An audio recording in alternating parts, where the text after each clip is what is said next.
Good morning all of you. BSc first year में inorganic chemistry में अपनी unit first चल रही थी एटॉमिक स्ट्रक्चर, जो कि यूनिट फर्स्ट का पार्ट ए है, परमाणु संरचना। उसके अंदर अपनी जो फर्स्ट क्लास आई थी उसके अंदर हमने पढ़ा था डी ब्रोगली थ्योरी। ठीक है, डी ब्रोगली की जो थ्योरी थी ड्यूअल नेचर, यानी कि माइक्रो मूविंग पार्टिकल के लिए डी ब्रोगली ने अपनी जो थ्योरी दी थी वो हमने इससे पीछे की क्लास में पढ़ ली थी। उसके बाद अपना आज का जो नेक्स्ट टॉपिक है वो रहेगा हाइजेनबर्ग का अनिश्चितता का सिद्धांत। हाइजेनबर्ग का अनिश्चितता का सिद्धांत, हाइजेनबर्ग अनसर्टिनिटी प्रिंसिपल। ठीक है, तो हाइजेनबर्ग का अनिश्चितता का सिद्धांत, इसको बोलते हैं अनिश्चितता, अनिश्चितता का सिद्धांत। इसमें ये जो हाइजेनबर्ग है वो साइंटिस्ट का नाम है, इसका पूरा नाम रहेगा वर्नर हाइजेनबर्ग। पूरा नाम रहेगा इसका वर्नर हाइजेनबर्ग। वर्नर हाइजेनबर्ग ने क्या बताया अपने सिद्धांत में, और क्यों इस सिद्धांत को अनिश्चितता का सिद्धांत बोलते हैं, वो हमें यहाँ पे पढ़ना है। तो वर्नर हाइजेनबर्ग ने क्या बताया कि जो सूक्ष्म गतिशील कण होते हैं, जो माइक्रो मूविंग पार्टिकल्स हैं, जैसे कि इलेक्ट्रॉन्स हैं, उस इलेक्ट्रॉन की एक ही समय में यानी एक ही समय पर एट द सेम टाइम एक ही समय पर हम उस इलेक्ट्रॉन की या कोई भी सूक्ष्म गतिशील कण हो उसकी पोजीशन और उसकी मोमेंटम, इन दोनों के मान को हम, इन दोनों की वैल्यू को सही ज्ञात नहीं कर सकते हैं। तो हाइजेनबर्ग ने क्या बताया कि किसी भी सूक्ष्म गतिशील कण जैसे इलेक्ट्रॉन की एक ही समय पर उसकी स्थिति, यानी कि वो कहाँ है, और उसका उसी समय संवेग क्या है, इन दोनों को हम एक साथ सही ज्ञात नहीं कर सकते हैं। ठीक है, इसमें कहेगा कि यदि जो इलेक्ट्रॉन है उस इलेक्ट्रॉन की स्थिति ज्ञात करें, मान लीजिए यदि हम स्थिति को सही ज्ञात करेंगे कि इस समय इलेक्ट्रॉन यहाँ है, तो उसके संवेग में क्या हो जाएगी, उसका संवेग है वो सही ज्ञात नहीं कर पाएंगे। वो किसी की भी वैल्यू, किसी भी भौतिक राशि की वैल्यू सही ज्ञात नहीं कर पाना, इसका मतलब उसमें क्या है, अनिश्चितता उत्पन्न हो गई। ठीक है, तो इसके लिए बोलते हैं यदि हम उस कण की, कोई भी कण हो, उस कण की स्थिति को सही ज्ञात करते हैं तो उसके मोमेंटम यानी संवेग में अनिश्चितता उत्पन्न हो जाएगी। और यदि हम उस कण के संवेग को सही ज्ञात करते हैं तो उसकी स्थिति में अनिश्चितता उत्पन्न हो जाती है। यानी पोजीशन को सही ज्ञात करेंगे तो मोमेंटम सही ज्ञात नहीं हो पाएगा, और मोमेंटम को सही ज्ञात करेंगे तो पोजीशन की वैल्यू है वो सही ज्ञात नहीं हो पाएगी। अब इसके अंदर लिखना क्या है वो देखें, तो इसमें लिखा जाएगा कि वर्नर हाइजेनबर्ग ने सूक्ष्म गतिशील कणों की स्थिति व संवेग को बताने के लिए अपना एक सिद्धांत दिया, जिसे हाइजेनबर्ग का अनिश्चितता का सिद्धांत कहा जाता है। उसके बाद में सेकेंड लाइन ये लिखी जाएगी, इस सिद्धांत के अनुसार, यानी क्या है, हाइजेनबर्ग के अनिश्चितता के सिद्धांत के अनुसार किसी सूक्ष्म गतिशील कण की स्थिति तथा संवेग को एक ही समय में सही ज्ञात नहीं किया जा सकता है। क्या लिखेंगे, इस सिद्धांत के अनुसार किसी सूक्ष्म गतिशील कण की स्थिति तथा उसके संवेग को एक साथ एक ही समय में सही ज्ञात नहीं किया जा सकता है।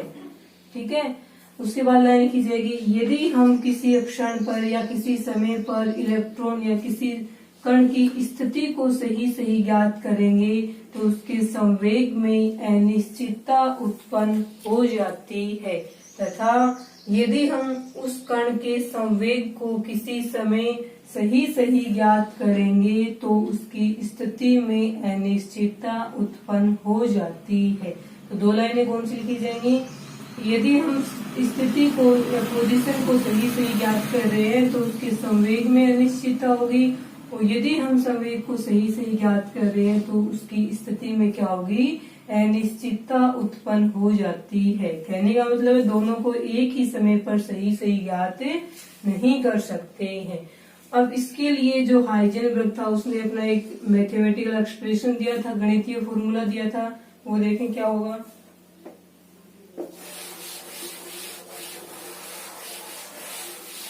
उसके बाद हाइजेनबर्ग ने ये बोला कि किसी सूक्ष्म गतिशील कण की स्थिति में अनिश्चितता तथा उसके संवेग में अनिश्चितता का गुणनफल h/4 पाई के बराबर या इससे अधिक होता है।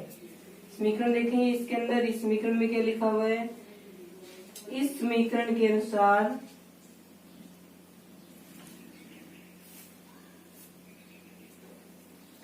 इस समीकरण में क्या बताया इसने कि हाइजेनबर्ग ने बताया कि किसी कण की स्थिति में अनिश्चितता तथा उसके संवेग में अनिश्चितता का गुणनफल h/4 पाई के बराबर या इससे अधिक होता है। अब इस समीकरण में क्या है वो देखें, कौन क्या है। अक्ष को हम क्या बोलते हैं, पोजीशन, यानी कि जो कण है जिसका हम संवेग और पोजीशन ज्ञात करें वो कण कौन सी डायरेक्शन में है, अक्ष डायरेक्शन में या अक्ष एक्सिस पे है। हम यहाँ पे वाई एक्सिस पे भी मान सकते हैं और हम यहाँ पे जेड एक्सिस पे मान रहे हैं। तो ये अक्ष वाई और जेड तो क्या है, कण की स्थिति है। इसके आगे डेल लगाने का मतलब क्या है, स्थिति में क्या होगी, अनिश्चितता। वाई एक्सिस लेंगे तो डेल वाई और जेड एक्सिस लेंगे तो डेल जेड आ जाएगा। हम डेल एक्स मान रहे हैं, अक्ष डायरेक्शन मान के चल रहे हैं, तो डेल एक्स यहाँ पे क्या हो जाएगा, कण की स्थिति में अनिश्चितता। उसके बाद आता है पी एक्स। पी एक्स क्या है, पी क्या होता है, संवेग, मोमेंटम होता है। कण जब अक्ष डायरेक्शन में है तो उसकी मोमेंटम या संवेग भी क्या होगा, अक्ष डायरेक्शन में होगा। तो इसको बताने के लिए हमने क्या लिख दिया, पी एक्स। यदि यहाँ पे y लिखते यानी कण y डायरेक्शन में तो यहाँ पी वाई आता, z लिखते तो यहाँ पे क्या आता, पी जेड आता। तो पी एक्स क्या हो गया, कण का संवेग हो गया अक्ष डायरेक्शन में। उसके बाद देखें इसके अंदर डेल लगा दिया, इसका मतलब क्या हो गया, कण के संवेग में अनिश्चितता। ये बोला इसने हाइजेनबर्ग की इस समीकरण के अनुसार कण की स्थिति में अनिश्चितता तथा कण के संवेग में अनिश्चितता का गुणनफल, यहाँ पे n का गुणनफल हो रहा है, h/4 पाई के बराबर होता है या फिर इससे अधिक होगा, कम नहीं होगा। ये तो या तो इन दोनों का गुणनफल इसके बराबर होगा या फिर इससे क्या होगा, अधिक होता है, कम नहीं होता। अब इस फॉर्मूले के अंदर देखो क्या कौन क्या गया, वो देखो डेल एक्स क्या हो जाएगा, यहाँ पे अनसर्टिनिटी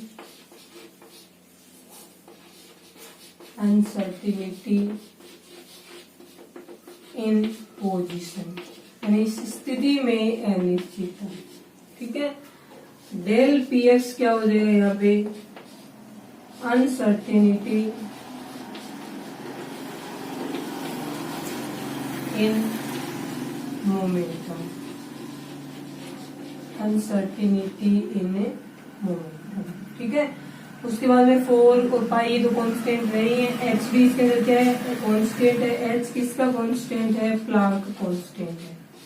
एच हो जाएगा यहाँ पे प्लांक कांस्टेंट, जिसकी वैल्यू कितनी होती है, 6.626 इंटू 10 की पावर -34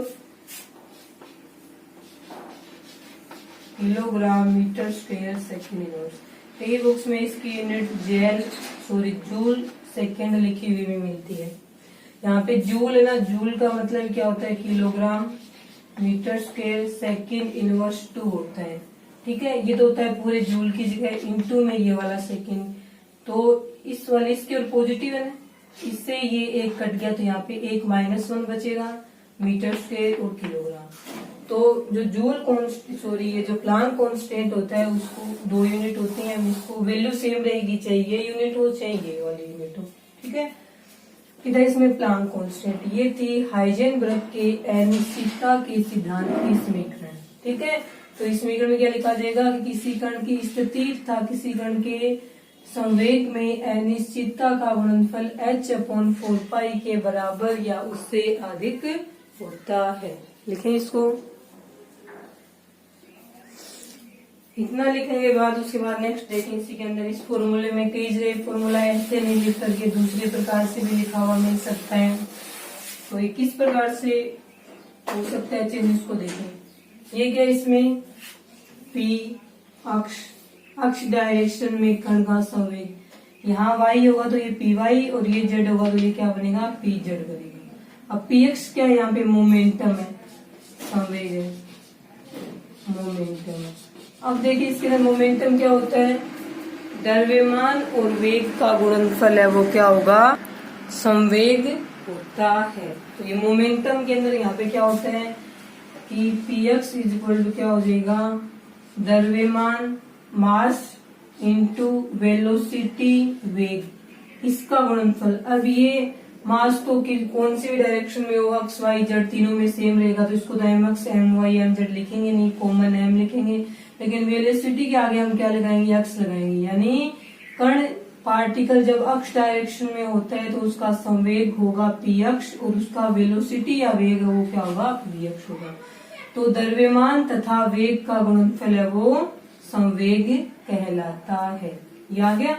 अब पी एक्स है, यदि हम इसकी जगह क्या लिखना चाहें, डेल पी एक्स लिखना चाहें तो डेल पी एक्स लिखेंगे तो क्या बनेगा, ये डेल पी एक्स रखने पे क्या बन जाएगा। अब द्रव्यमान होता है किसी भी पार्टिकल का, वो तो अक्ष डायरेक्शन वाई जेड कौन सी भी डायरेक्शन में हो, किसी भी अक्षण किसी कण का द्रव्यमान मानेंगे कि कितना है तो वो सेम ही रहता है, द्रव्यमान में कोई चेंज नहीं होता। चेंज किस में होता है, वेलोसिटी में। तो ये क्या हो जाएगा, यहाँ पे जो डेल है वो किसके आगे लगेगा, इसके आगे लगेगा। अब हम ये जो डेल पी एक्स है इसकी वैल्यू हम इस समीकरण में रखेंगे। इसको मान लिया 1 नंबर समीकरण और इसको मान लेंगे 2 नंबर समीकरण। ठीक है, तो हम बोलेंगे कि समीकरण 2 से, ये याद रखना दोनों के आगे डेल, ये इसके आगे डेल है तो ये मैं सोचना इसके और इसके आगे लगेगा, क्योंकि कण के द्रव्यमान में उसको चाहिए हम किसी भी अक्षण कण का द्रव्यमान मापेंगे वो हमेशा सेम रहेगा, चेंज नहीं होगा। चेंज केवल किस में होता है, वेलोसिटी में या वेग में होता है। तो अब हम इसमें बोलेंगे कि समीकरण 2 से डेल पी अक्ष की वैल्यू समीकरण 1 में रखने पर, ठीक है, तो क्या बनेगी इसमें, समीकरण 2 से वैल्यू रखेंगे तो ये बन जाएगी यहाँ पे डेल एक्स इंटू में ऐसे लगा लो एम इंटू डेल वी अक्ष एच अपॉन में 4π, ये वाली समीकरण बन जाएगी। इसको बोलेंगे हम 3 नंबर समीकरण। तो समीकरण नंबर 1 है वो भी हाइजेनबर्ग के अनिश्चितता के सिद्धांत की समीकरण है, और समीकरण नंबर 3 है वो भी हाइजेनबर्ग के अनिश्चितता के सिद्धांत की समीकरण है। दोनों समीकरणें क्या इसके अंदर सही रहेंगी।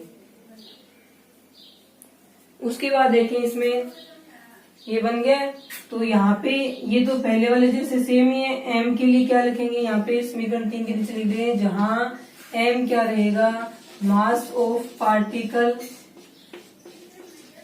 मास ऑफ पार्टिकल, ठीक है, और डेल वी एक्स यहाँ पे क्या रहेगा, अनसर्टेनिटी, अनसर्टेनिटी इन वेलोसिटी, वेग में अनिश्चितता है वो आ जाएगी। ये बन गया इसके अंदर हाइजेनबर्ग के अनिश्चितता का सिद्धांत की समीकरण। इसको बोल सकते हैं हम कि समीकरण नंबर 1 तथा समीकरण नंबर 3 को हाइजेनबर्ग के अनिश्चितता के सिद्धांत की समीकरण कहा जाता है। ठीक है, ये था अपना हाइजेनबर्ग का अनिश्चितता का सिद्धांत। इस प्रकार से लिखा हो सकता है कि ये जो एम है ना, जो मास है पार्टिकल का, वो इस साइड आ जाए, बराबर के इस साइड जाएगा, यहाँ ऊपर है तो यहाँ पे नीचे पाई एम के साथ गुणा में लिखा जाएगा। तो इसके आ जाएगा del X into del V X H upon में 4π है। अब ये हाइजेनबर्ग का अनिश्चितता का सिद्धांत है। इसी समीकरण को हमने इस प्रकार से कर लिया कि ये वाला एम है इसको यहाँ से हटा के हमने यहाँ रख लिया, तो इसके अंदर क्या बनेगा, इसकी जो थ्योरी है हिंदी है उसको हम किस प्रकार लिखेंगे कि समीकरण नंबर 4 के अनुसार किसी गतिशील कण की स्थिति में अनिश्चितता तथा उसके वेग में अनिश्चितता, यहाँ क्या था संवेग में अनिश्चितता, यहाँ आएगा वेग में अनिश्चितता, ये फर्क है इसके अंदर। समीकरण नंबर 4 के अनुसार किसी सूक्ष्म गतिशील कण की स्थिति में अनिश्चितता तथा उसके वेलोसिटी यानी वेग में अनिश्चितता का गुणनफल h/4πm के बराबर या उससे अधिक होता है। तो इसके नीचे लिख सकते हैं कि समीकरण नंबर 4 से स्पष्ट है कि किसी सूक्ष्म गतिशील कण की स्थिति में अनिश्चितता तथा उसके वेग में अनिश्चितता का गुणनफल h/4πm के बराबर या इससे अधिक होता है। ये तो है ही कण की स्थिति में अनिश्चितता, कण के वेग में अनिश्चितता, प्लांक कांस्टेंट, 4π कांस्टेंट हो जाएगा और m क्या हो जाएगा यहाँ पे मास ऑफ पार्टिकल। ठीक है, तो इस प्रकार से हाइजेनबर्ग के सिद्धांत से ये 3 समीकरणें वो बन गई थी। इसके बाद यहाँ पे हो जाएगा हाइजेनबर्ग के सिद्धांत का वो कंप्लीट हो गया। अब आपको एग्जाम में ये वैल्यू तो आपको बताइए, इसका बताइए, कण का द्रव्यमान दे करके उसके वेग में अनिश्चितता दे करके ये पूछ सकते हैं, और कण की स्थिति में अनिश्चितता और द्रव्यमान दे करके ये पूछ सकते हैं, ये दोनों दे करके उसका द्रव्यमान है वो भी हमसे पूछ सकते हैं। ठीक है, ये था आपका हाइजेनबर्ग का अनिश्चितता का सिद्धांत। उसके बाद आपका जो नेक्स्ट टॉपिक है वो रहेगा, इसके अंदर है श्रोडिंगर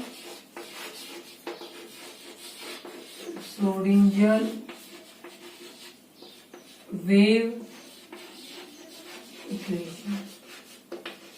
ठीक है, इसको हिंदी में बोलेंगे हम, ये नाम इसका सेम, श्रोडिंगर